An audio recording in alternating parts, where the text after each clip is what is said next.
Thank you. Thanks again for everybody being here this evening. I'm glad we're able to get started a little bit later, so everybody got a chance to watch the Kentucky Derby. I'm sure there's a lot of horse racing fans out there. But just first off, just wanted to say thank you to a lot of different people, organizationally, our scouting staff, our coaching staff, the support staff, the selflessness that they all displayed. Again, this is a team effort. It's a collective effort. There's a lot of people that are involved. And I would say when you look at the people that are in this building, I mean, start with Coach Cully. We talked last night about what we're trying to do with our program in terms of finding people that aren't afraid of competition, that are selfless and are tough. And I would say when you see what David Cully has had to endure here over the past, I would say, week and however many days, he just found out today that his father passed away. He was 94 years old, which, he was a huge part of his life. I know he'd expressed those sentiments a few weeks back, and he was hired as the head coach here. He had the opportunity to go back home and see his father and how grateful he was for that opportunity.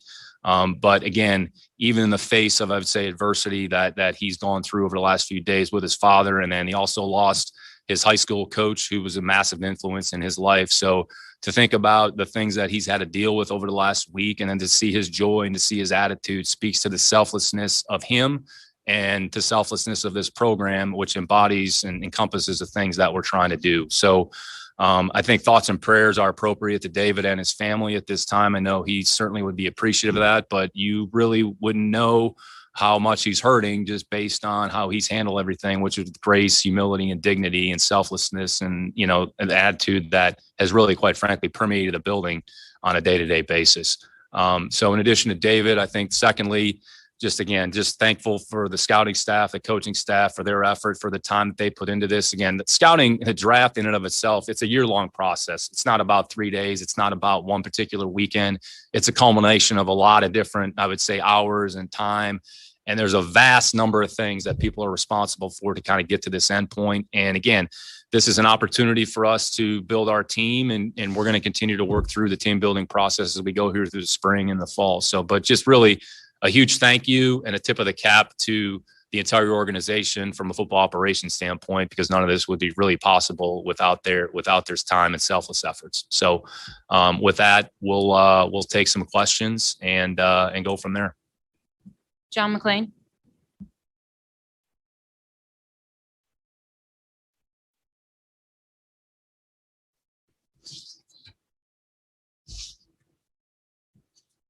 John McClain.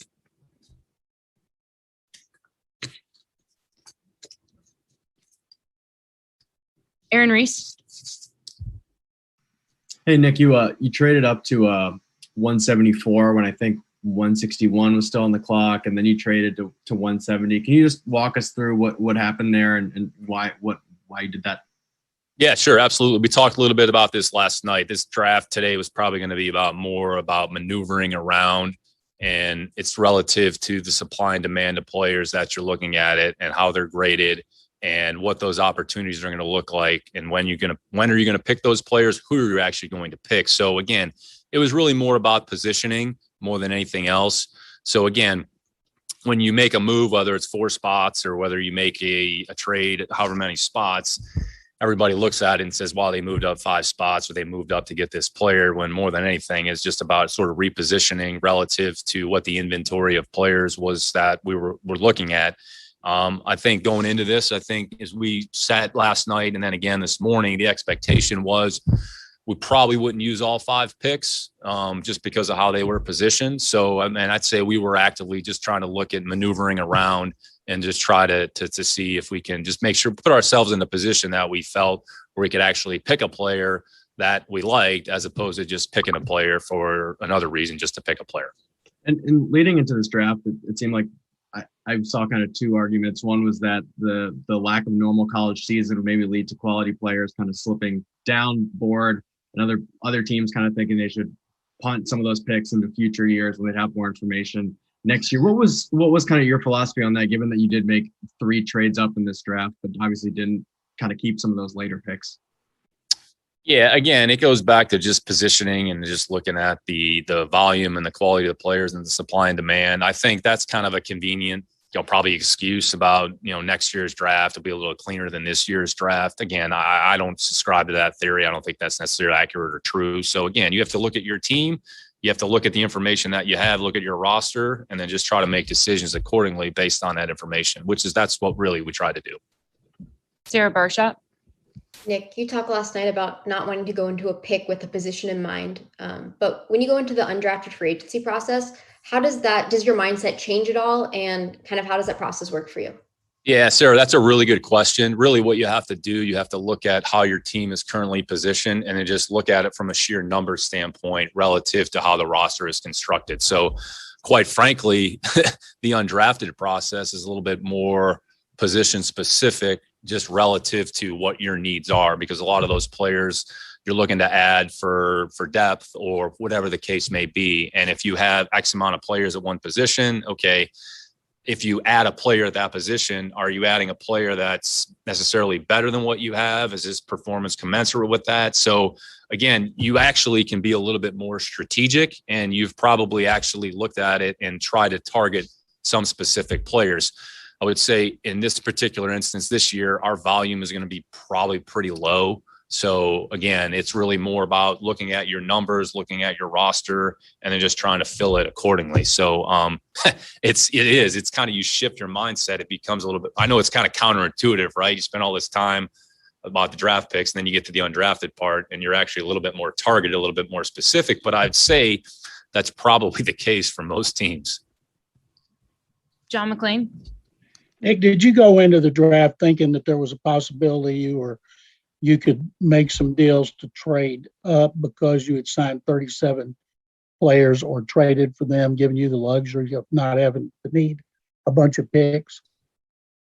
Yeah, again, it goes back to a cost benefit analysis. So however your team is positioned, then you react accordingly. So we went into it with 78, 79 players. We had 8 picks. Most of them were a little bit later. So if we had signed less players, again, in order to move up in the draft, there's a cost associated with that. So you're giving up whatever the asset is that you're giving up. It's who's at 4, and then what are you giving up in return? So again, when you look at today, it was really more about positioning. We really didn't give anything up.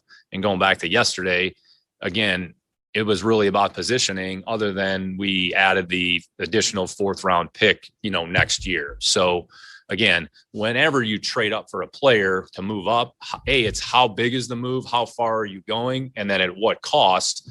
That's what you have to weigh. Brandon Scott. Hey, Nick, what did you guys pre-draft think about the quality of the defensive side versus the offensive side of the ball?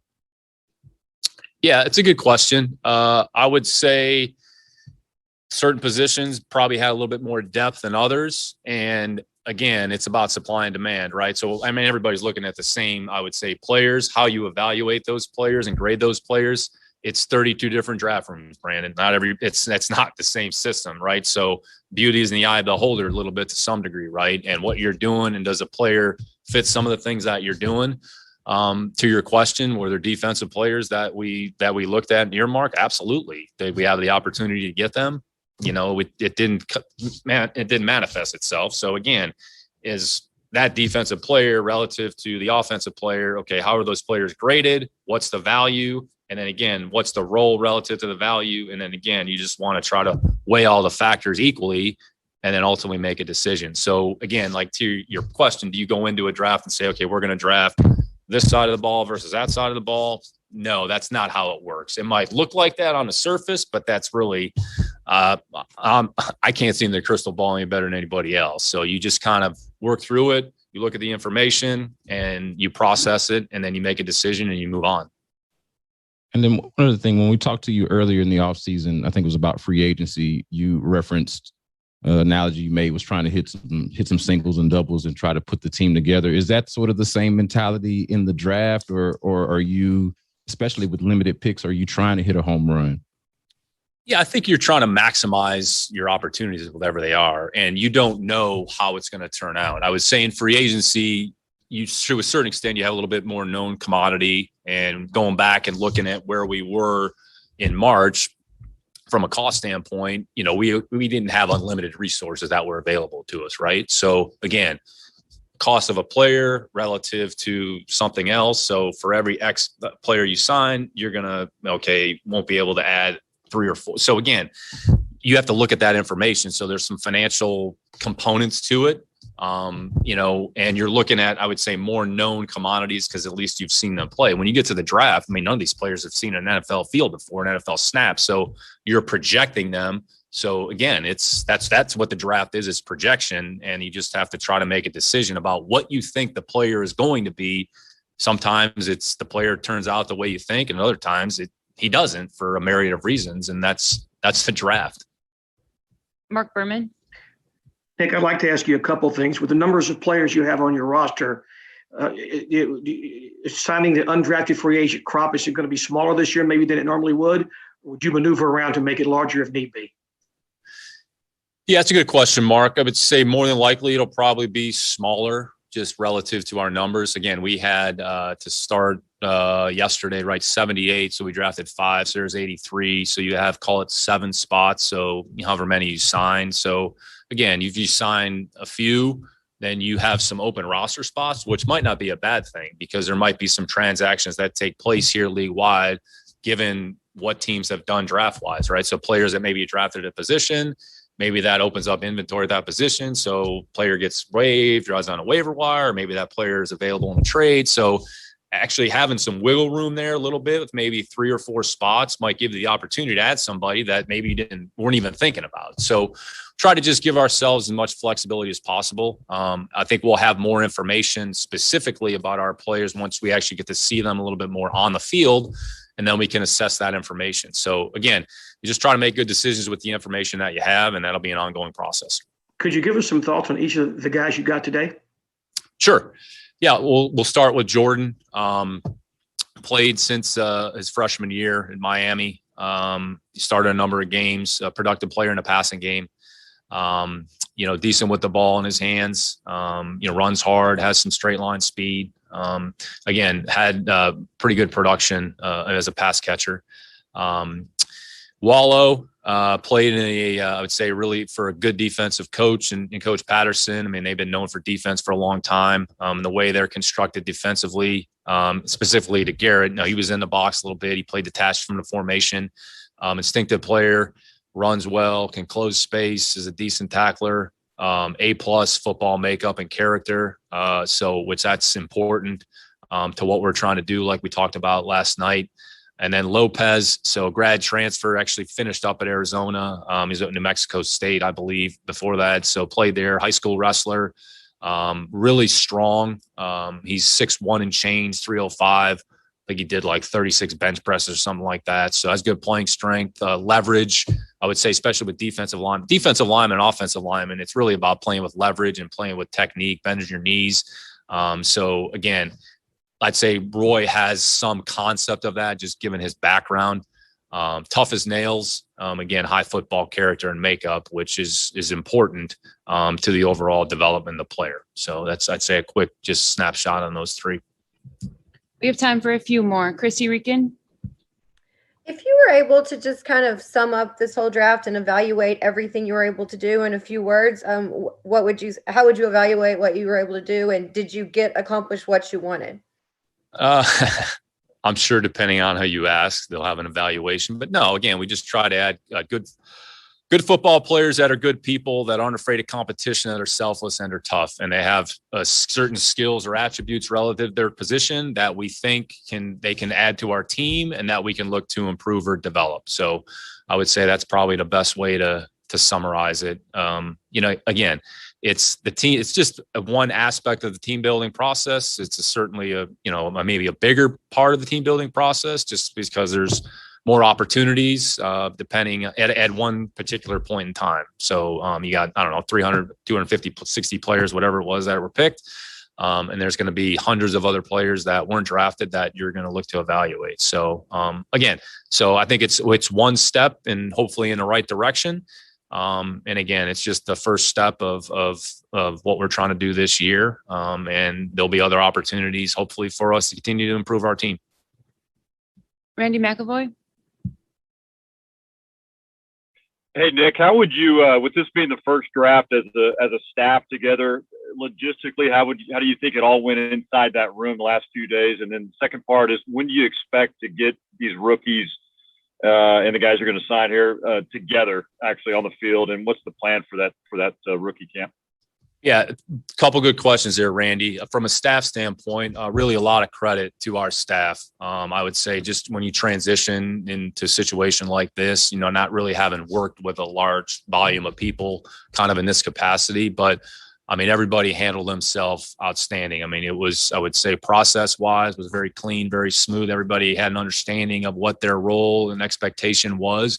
And the communication, again, especially on the third day when the picks, you go from, 10 minutes to 7 minutes to 5 minutes to 4 minutes. I mean, you have to think quickly, you have to react quickly, and there's not a lot of time. So everybody kept their poise, everybody kept their cool.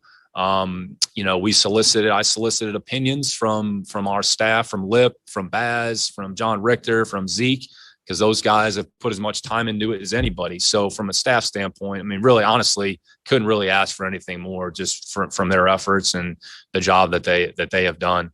To your second question, the rookies will be in here for rookie mini camp here at some point. We're working through the final logistics of when that's going to be, but really, whenever that is, it's about the next 4 to 6 weeks for them to assimilate into our program, understand our program. They've been on their own for a long time, basically since January up until now. They've been on their own. They've been training.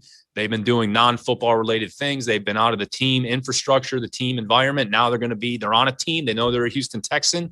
So now we're going to have to teach them and train them about the things that are important to how we run our program, what's important, what the expectation is from them. So that's going to be part of their responsibility, is to process that information and then apply it in a number of different levels, whether it's on the field, whether it's in the weight room, whether it's with the nutrition or dietitian, it's in the football operations, it's logistics, it's, travel, whatever it may be, just an understanding of what it means to be a Houston Texan and everything that goes along with it. Last question for Cody Davis. Hey, Nick, what is it about Jordan that made you want to use one of your picks on a position where you already coming into the day, you already had about 4 or 5 players at tight end? Yeah, no, Coach, it's a good question. Again, I'd say when you look at the team, it's really about competition, and it's about creating opportunity, and the players are going to create their opportunities. And again, it's not what we have to get them on the team, right? However they get them here, right? You draft them, you sign them in free agency, you trade for them, whatever the case may be. Then once they're here, ultimately the competition is going to dictate who plays, who doesn't play, and what their role is. So again, you can't just look at it from a sheer number standpoint. Sometimes I think we all kind of get caught up in that. Well, you have X number here. Well, again, we talked about this pre-draft. There's multiple examples of, in New England, when we drafted players who it may look like on the surface, like you have a lot of players at that spot, but in reality, like it's just trying to add good football players to your team and then let the competition sort itself out. And as we've seen, as we know, there's constant movement with rosters and with players, and depending on their contractual situation, depend what that looks like. So again, there's a lot of factors that go into this whole process. Great. Thank you so much, Nick. Have a great rest of your weekend, guys. Thanks.